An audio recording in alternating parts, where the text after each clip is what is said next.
삼국지 조조의 측근이자 사천왕 중 한 명이었지만 그 예우에 비해 중용받지 못한 장수가 있으니 조옹입니다. 오늘 손찬이 형은 조옹에 대해 탐구해 보겠습니다. 참고로 조옹은 컨텐츠로 한번 했었는데 그 초창기에 6분짜리 날림을 했었더라고요. 유지보수 차원에서 다시 해보도록 하겠습니다. 조옹의 자는 자렴으로 패국 초연인이다. 조조의 종제로서 조조가 반동탁 토벌군에 합류할 때 처음에 서사가 등장합니다. 반동탁 토벌군은 총 3개의 거점에서 동시에 거병하는데 기주의 원소, 연예주의 장옹, 남양의 원술이 그 수장들이었습니다. 물론 연예주군의 수장 장옹은 일개 공주 출신이었어요. 자사 및 태수들이 추후 그 책임 회피성으로 장옹을 바지로 앉힌 겁니다. 그래서 여기가 가장 문제가 많았어요. 조조가 이 연예주군에 소속되어 있었는데 이 태수와 자사들이 싸울 생각을 안 하는 거죠. 이에 조조가 혼자 동탁을 추격하다 서영한테 대패하는데 이때 조조가 말도 잃어버리고 도망가는 와중에 조옹이 자신의 말을 조조한테 타고 가라고 줍니다.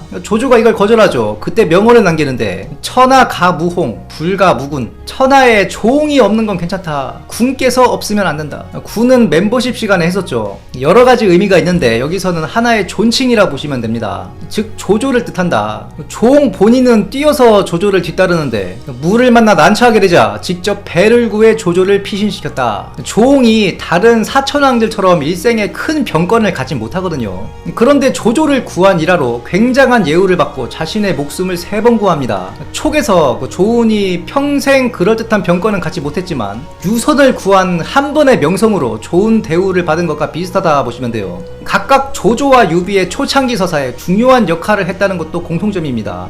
유비가 공손찬한테 평원상으로 임명되어 태수급 인사로 급부상한 게 원소의 침략을 막았다는 이유였는데 이때 조은이 유비의 기병대를 부렸다. 조옹은 조조한테 더 중요한 역할을 합니다. 조조가 가장 어려웠을 때 인맥과 돈을 제공했어요. 조조가 서영한테 패하고 나서 쥐뿔도 없었습니다. 당시 조조 밑에 있던 유비도 이때 공손찬한테 간 걸로 보이거든요. 야, 나 망했다. 네 밥 먹일 돈도 없다. 살 길 찾아가라.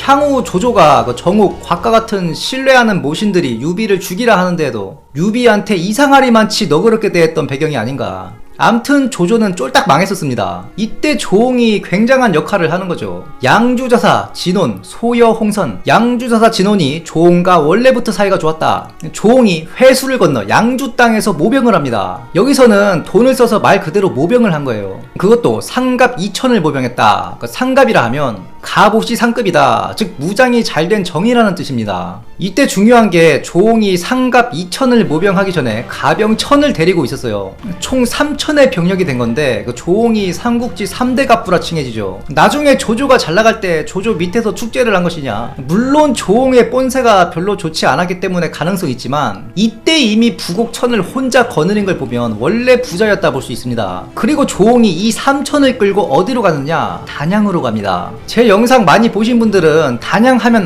아실 거예요. 사람 잡으러 갔구나. 단양은 말 그대로 정의의 병 산지입니다. 단양 출신 싸움꾼들이 활약하는 서사가 많아요. 도겸도 단양병을 기반으로 서주에서 반기좀 낀 거죠. 그리고 이 단양병 군벌은 유비를 몰아내고 여포를 리더로 추대하기도 합니다. 송권 밀린 똥차 시절에도 단양병들의 서사가 나오는데 밑에 애들 장군직도 못 줄 때 손유가 단양병 1만을 걷어서 수원장군에 오르죠. 그리고 제갈각의 단양토벌에서 단양인들은 사납고 싸움을 잘하니까 제갈각이 실패할 수밖에 없다.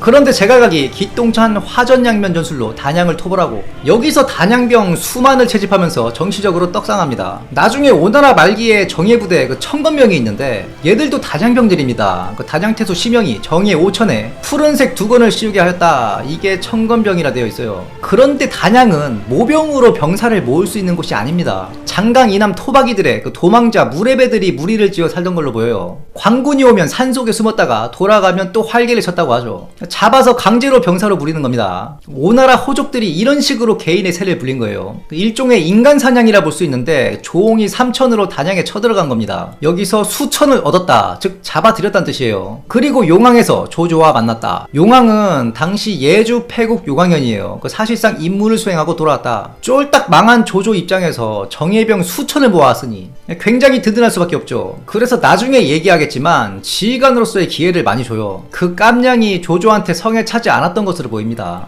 그럼에도 조옹이 자잘하게 활약을 꽤 많이 하는데 조조가 장막과 여포에게 연주 빈집을 당했을 때 조조군은 나중에 보급이 거의 바닥이 되죠. 이에 조조가 원소한테 가족을 인질로 보내고 휘하로 들어가려고까지 합니다. 정욱의 만류 그리고 인유포 일화가 있죠. 이때 조홍이 현 몇 개를 점령해서 약탈을 해요. 이렇게 확보된 군량으로 빈집당할 처음에 조조에게는 하우돈, 순욱, 정욱 등이 지키는 불과 3개 현밖에 없었으나 10여 개의 현까지 회복하게 되고 결국 장막과 여포를 패퇴시킵니다. 이에 조홍의 공이 크다하여 중랑장으로 임명했다. 동승편에서 언급한 적이 있는데 조조가 조홍한테 헌재를 아련하고라 했다. 동승과 원술이 이를 방해하여 조홍이 임무 수행을 하지 못했다. 결국 동승과 조조가 정치적으로 손잡으면서 조조가 헌재를 옹립하는데 이때 조조가 양봉을 속이고 헌재의 신병을 허연으로 빼돌리죠. 그리고 허연을 도읍으로 삼으니 이곳이 허도입니다. 이때 조홍은 간이대부로 임명되었다. 이게 조조의 행태인데 당시 조조가 황제의 호분들을 해체하고 자신의 부국 700을 황실 호위병으로 임명했다 되어 있죠.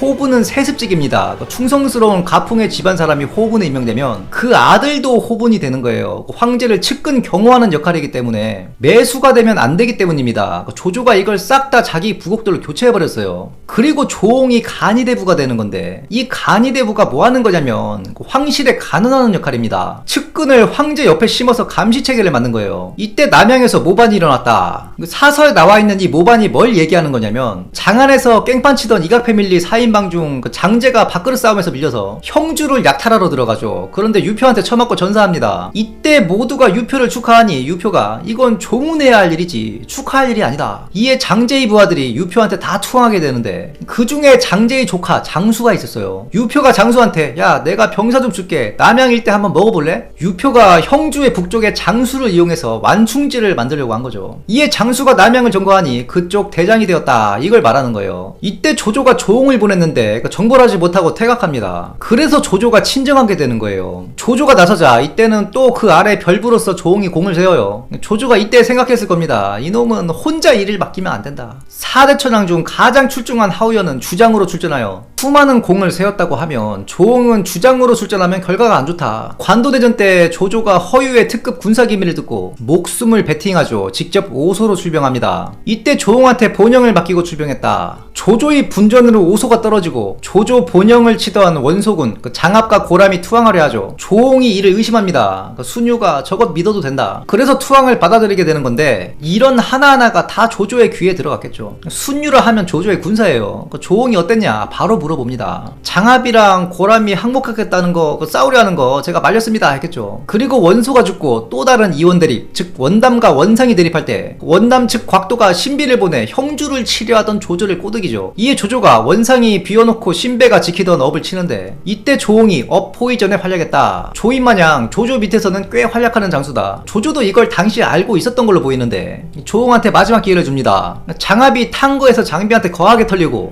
유비가 이거 해볼만한데 하면서 국경을 어슬렁거리기 시작하죠. 마초와 오라 등에게 군사작전을 명합니다. 이에 조조가 조홍을 주장으로 보내면서 조휴를 딸려보내요. 조휴한테 야 니가 참군으로 가는 거긴 한데 조홍 금방 돌대가리다 니가 주장이라 생각해라 합니다. 그리고 조홍한테도 이걸 말해요. 조휴 말 잘 들어야 된다. 장비의 병사들이 함성을 지르면서 위세를 부립니다. 조휴가 말하길 저놈들이 제대로 할 것 같았으면 조용히 우리 후방을 노려 퇴로를 끊으려 하는 게 맞는데 저렇게 요란하게 구는 거 보니 준비한 게 아직 안 됐다. 지금 쳐야 된다. 조홍이 이 말을 듣고 바로 오란과 마초를 공격하니 오란은 전사하고 마초와 장비는 겨우 도망칩니다. 이때 양부도 활약했거든요. 조홍이 연애 자리에서 여인들에게 나곡을 입혀 북을 두드리게 하니 아재들이 좋아했다. 여기서 나곡이라 하면 곡은 비단이고 나자가 느슨한 그리고 그물이라는 뜻이 있어요. 쉽게 말하면 속이 비치는 시수르라 보면 됩니다. 이걸 보던 양부가 극대노하는 거죠. 광좌지중에 어찌 벗은 여인들을 내놓았는가. 광좌지중은 말 그대로 공공장소라 보시면 돼요. 주왕과 거랑도 이 정도는 아니었다 하면서 나가버리죠. 이에 조홍이 급당황하여 양부를 다시 오게 한 다음에 미안하다 하고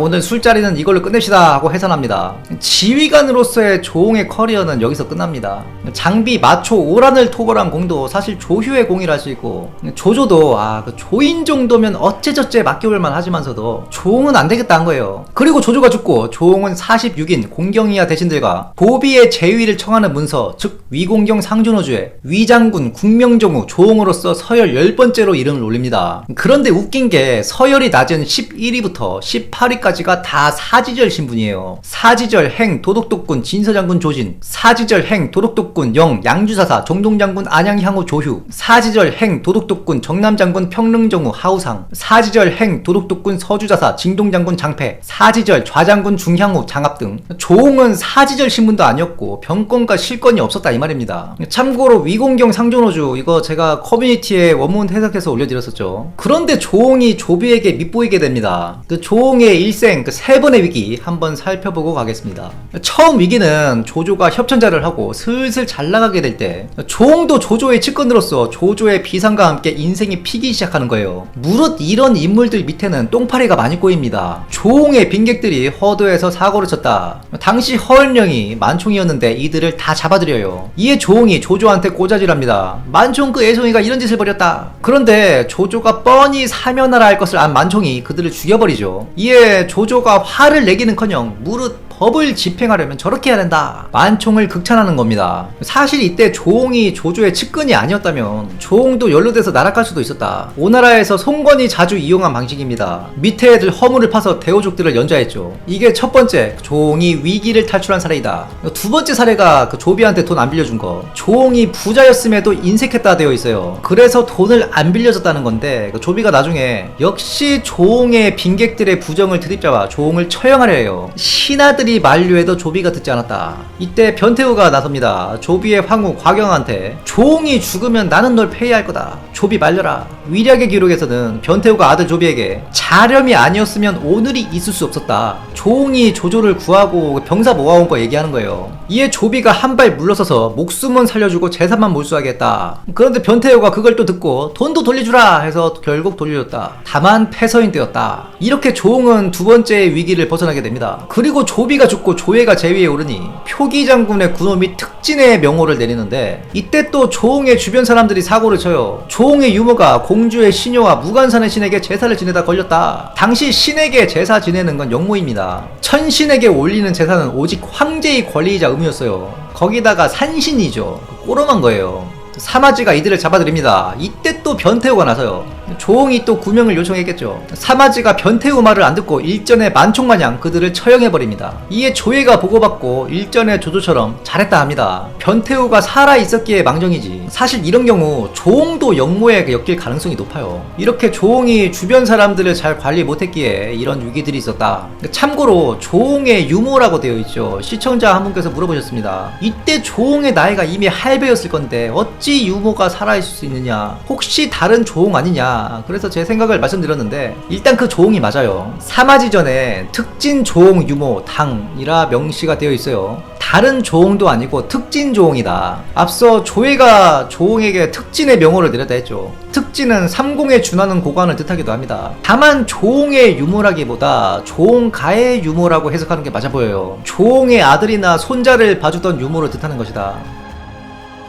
오늘도 평화로운 역경로에서 오침 중인 손찬이 형을 공손어리 깨우며 이르기를 조홍의 통무지정매를 논해보시오. 이에 손찬이 형이 주섬주섬 일어나 답하니 코웨이 38 리메이크 장수들 능력치 중 조홍만큼 정확한 바가 흔치 않소. 다만 통솔에 관해서는 다소 하향할 필요가 있으니 조홍은 조조의 협천자 작전, 남양의 장수 조기 토벌, 즉 주장으로 출병한 중요 작전들을 실패했고 단독 지휘로 작전에 성공한 관도대정시 본영 방어, 오란 토벌 역시 각각 순유와 조유의 활약으로 성공했으니 조조의 다른 4대 천왕 일원인 하우연이 장안의 병권을, 조인이 형량익 3주 제군사, 하우돈이 27군의 병권을 감독했음에 비해 그는 조조에게 규모가 있으면서 중요한 병권의 인수를 받지 못했으니 조조도 그가 대군을 통솔할 지휘관으로서는 적절하지 않았다 본 것이요. 다만 그는 조조 밑에서 임무를 받아서는 전공을 많이 세웠으니 통솔은 70을 주도록 하겠어. 그러면 무력은 어떻소? 그는 조조는 용맹하게 말을 조조에게 양보하고 사지에서 살아나왔으며 굵직하고도 많은 전쟁에 참전하였으니 기본적인 체력과 무용은 있는 자로 보이요. 무력은 38 리메이크에 81을 인용하도록 하겠소. 그러면 지력은 어떻소? 그는 치모가 없는 자요. 본인의 계책으로 작전을 성공시킨 바가 없으며 장안과 고람의 항복도 그들의 항복 동기를 제대로 파악하지 않아 그 항복을 받아들이지 않을 뻔하였소. 이에 그의 지력 역시 38 리메이크에 44를 인용하도록 하겠소. 그러면 정치는 어떻소? 그는 빈객 및 주변 사람들의 관리를 하지 못하여 크게 3번의 정치적 위기를 겪었어. 가까운 사람들도 다스리지 못하는데 어찌 봉투를 잘 다스렸겠어. 38 리메이크에 41을 인용하도록 하겠어. 그러면 매력은 어떻소? 그는 조조에게 대우받았으나 조비의 미움을 샀고 양부에게 행동거지를 지적받기도 하였어. 다만 그의 인맥이 꽤 괜찮았고 법을 어겨서 그렇지 빈객들에게도 잘해준 것으로 보이요. 역시 38 리메이크에 48을 인용하도록 하겠어. 듣고 있던 공손어리 평하기를 조홍이 그렇게 돈이 많다고 하니 내 역경륜을 떠나 조홍의 빈객이 되는 게 좋겠어. 그러면 고구마 말랭이도 마음껏 먹을 수 있지 않소. 그뿐이요, 여인들이 시스루를 입는다는 조홍의 연애에도 참석할 수 있어. 이에 손찬영이 호통치기를 한강에서 여자들 죽여가다가 정신 팔려 태각의 명령도 듣지 못하고 길을 잃을 뻔한 그대답소. 조홍의 빈객들이 마음대로 행동하다 처형된 얘기는 듣지 못했어. 이에 지력이 공손어리 벌벌 떨며 처형? 그러면 안 가겠어. 말을 남기고 퇴청하니 손찬영은 안도의 한숨을 쉬며 다시 오침을 청하였다. 지금까지 조조의 쩐주 조홍에 대해 탐구해보았습니다. 영상이 유익하셨다면 구독, 좋아요, 알림 설정, 하이프 부탁드리며